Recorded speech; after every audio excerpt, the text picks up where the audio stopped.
Muy buenas tardes, damos inicio a una nueva sesión de tutoría procesal civil. Hoy trataremos la cosa juzgada en el juicio ejecutivo, las excepciones, principalmente la excepción de la renovación de la acción ejecutiva, y también veremos la excepción de la reserva de derechos, tanto para el ejecutante como para el ejecutado. La sentencia definitiva dictada en el juicio ejecutivo, una vez firme o ejecutoriada, va a producir acción y excepción de cosa juzgada. Esto de acuerdo al artículo 175 del Código de Procedimiento Civil.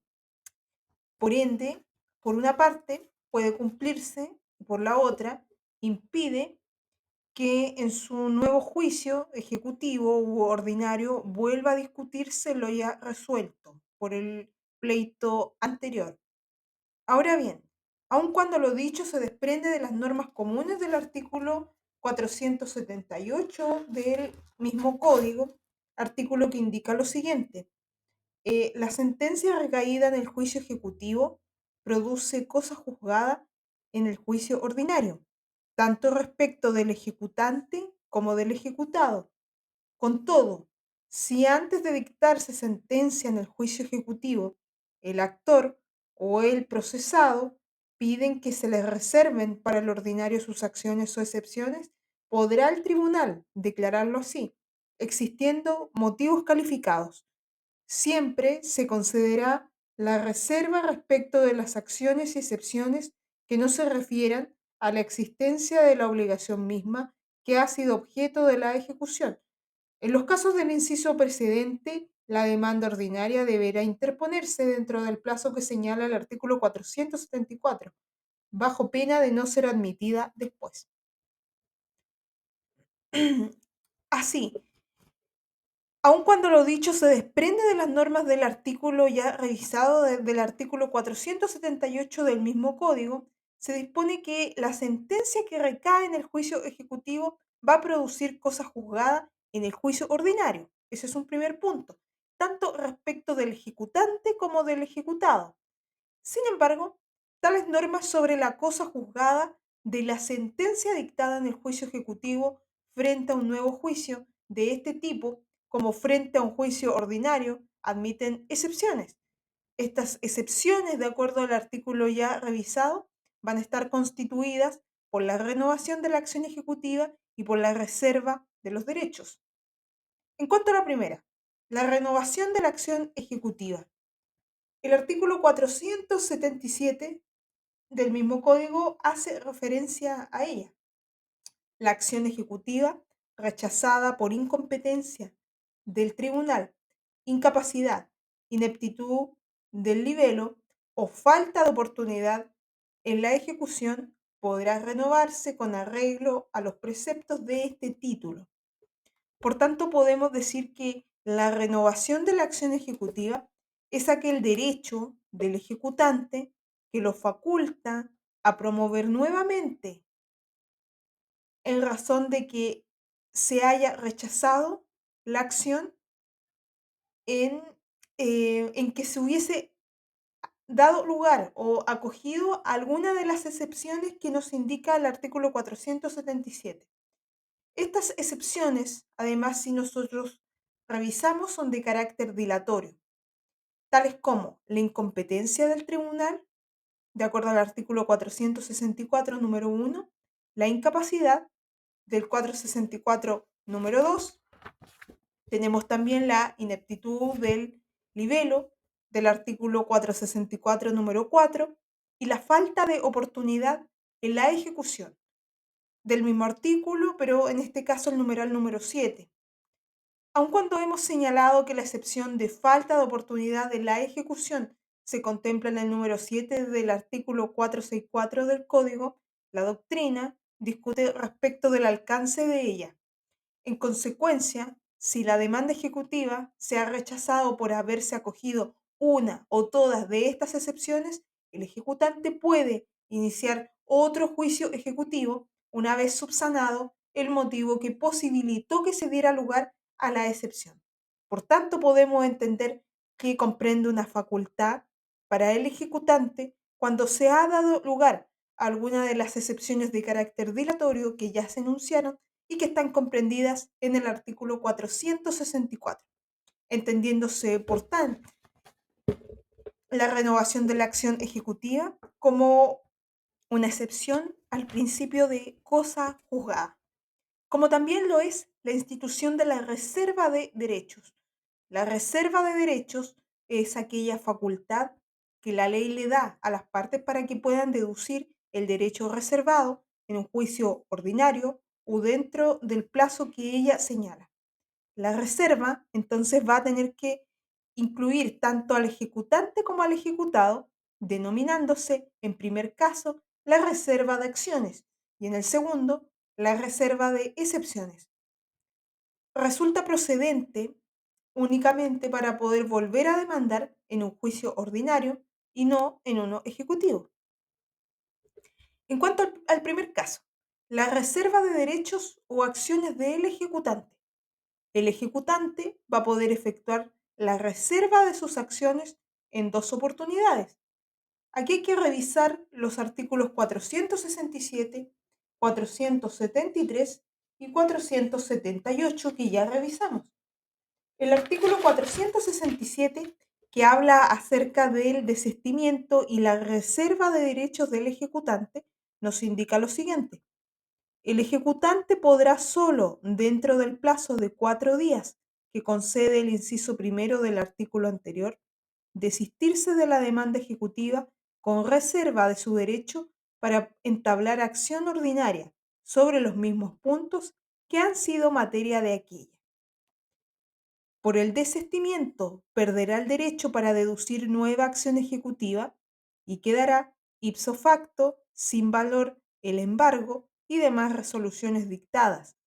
Responderá al ejecutante de los perjuicios que se hayan causado con la demanda ejecutiva, salvo lo que se resuelva en el juicio ordinario. ¿Qué es lo que podemos deducir en base a la lectura del artículo 467? En primer lugar, podemos indicar que de acuerdo a lo que se extracta del inciso primero, tenemos que el ejecutante va a poder, va a tener la facultad dentro del plazo de 4 días que concede el inciso primero del artículo 466 para poder entablar la acción ordinaria sobre los mismos puntos que han sido materia de aquella. O sea, aquí vamos a pasar de un procedimiento de carácter ejecutivo, un procedimiento rápido, a un procedimiento de lato conocimiento como lo es el juicio ejecutivo.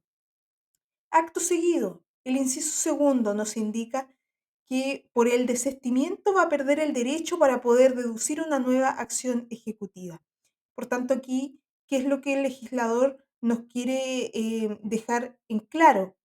Que si el ejecutante hace uso de la facultad del inciso primero, va a perder el derecho para poder presentar la acción por la vía ejecutiva, o sea, por la vía rápida.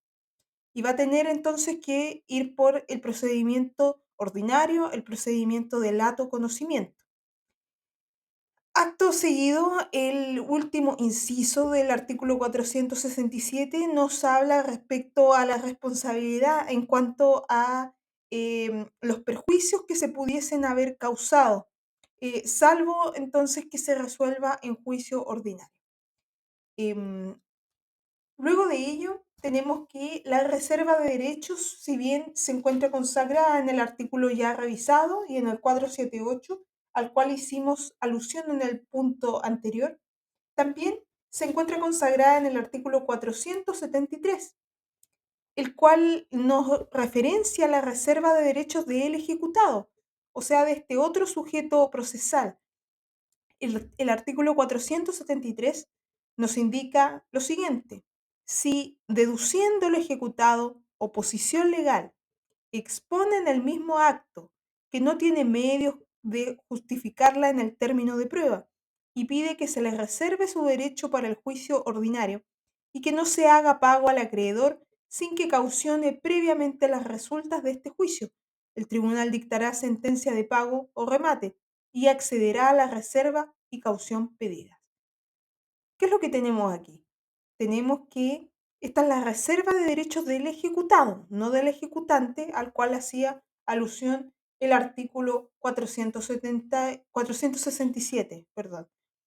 Y nos indica que una vez deducido el ejecutado, la oposición legal expone en el mismo acto que no se vale de los medios para poder justificar su defensa en el término de prueba, puede pedir que se le reserve este derecho para una discusión en el procedimiento ordinario y que por tanto el tribunal conceda su petición de que no se le haga pago al acreedor sin que el acreedor caucione previamente las resultas de este juicio.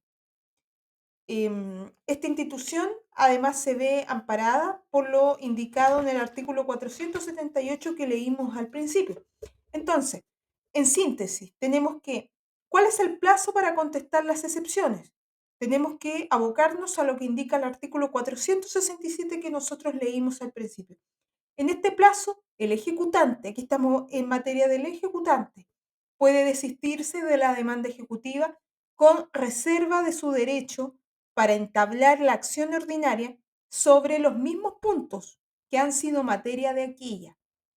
Este es un desistimiento diferente al que regula el artículo 148, pues este desistimiento tiene que ser aprobado de inmediato por el tribunal. ¿Y cuáles van a ser los efectos? Primero, el ejecutante va a perder ipso facto, nos indica la norma, el derecho para deducir una nueva acción ejecutiva.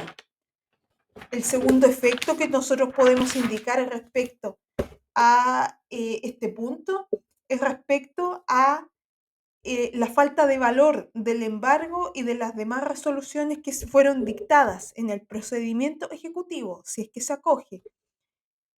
El tercer efecto sería que el ejecutante va a tener que responder de los perjuicios que se hayan causado con la demanda ejecutiva, salvo que se resuelva en el juicio ordinario. Cabe señalar que respecto al plazo para demandar en juicio ordinario, la ley no hace referencia a ello.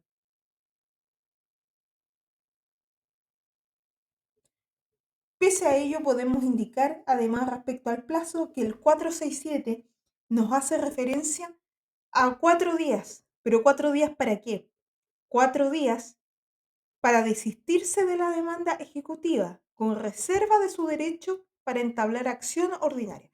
O sea, el plazo que la ley nos estipula es para hacer uso de esta institución, que tiene que ver entre el desistimiento y la reserva de derechos del ejecutante. Ahora bien, antes de dictarse la sentencia, de acuerdo al artículo 478, esta es una instancia procesal. El código habla de antes de dictarse la sentencia en el juicio ejecutivo. Sobre ello, debe precisarse que la oportunidad se extiende hasta la citación para oír sentencia, pues posteriormente no se van a admitir escritos ni de prueba ni de ningún género, salvo las excepciones legales entre las que no se encuentra la reserva de derechos, dicho sea de paso del artículo 478 y además del artículo 433 del CPC. Asimismo, va a tener que tratarse de antes de la dictación de la sentencia definitiva de primera instancia a fin de que resulte procedente el recurso de apelación. De lo contrario, la causa podría fallarse en única instancia. En cuanto a la resolución del tribunal, si las acciones se refieren a la existencia de la obligación, el tribunal accederá a la reserva de ellas si es que existen motivos calificados. Por el contrario, si las acciones no se refieren a la existencia de la obligación que ha sido objeto de la ejecución, la reserva se concede siempre. La declaración de reserva de acciones se efectúa en la sentencia definitiva en el evento de que la demanda sea rechazada. Si se declara la reserva de acciones en la sentencia y ésta se acoge, además la sentencia será nula por contener decisiones contradictorias. Respecto de la naturaleza jurídica de la reserva de las acciones, lo cierto es que la jurisprudencia ha sostenido que ella tiene una naturaleza de una acción subsidiaria, de la acción principal. Ahora bien, en cuanto al plazo para demandar en juicio ordinario, aquí el ejecutante debe demandar en un plazo de 15 días contados desde que se le notifique la sentencia definitiva, bajo pena de no ser admitida después. En cuanto a la reserva de derechos o excepciones del ejecutado, lo cierto es que al igual que el ejecutante, el ejecutado tiene dos oportunidades para poder efectuar dicha reserva de sus derechos o de las excepciones. Esto de acuerdo a los artículos 473 y 478 del CPC.